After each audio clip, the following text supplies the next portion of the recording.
ကံကံရဲ့အကျိုးကိုလက်ခံယုံကြည်ပြီးကောင်းတာလုပ်ရင်ကောင်းတာဖြစ်တယ်ဆိုတဲ့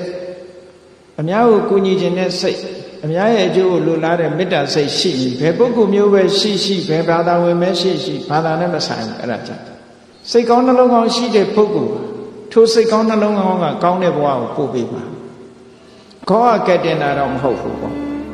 ဟုတ်ကဲ့လားဘုရားဘာသာလည်းစိတ်ကောင်းနှလုံးကောင်းရှိတယ်ဆိုရင်ထိုစိတ်ကောင်းနှလုံးကောင်းလေးကကဲ့တင်ပါ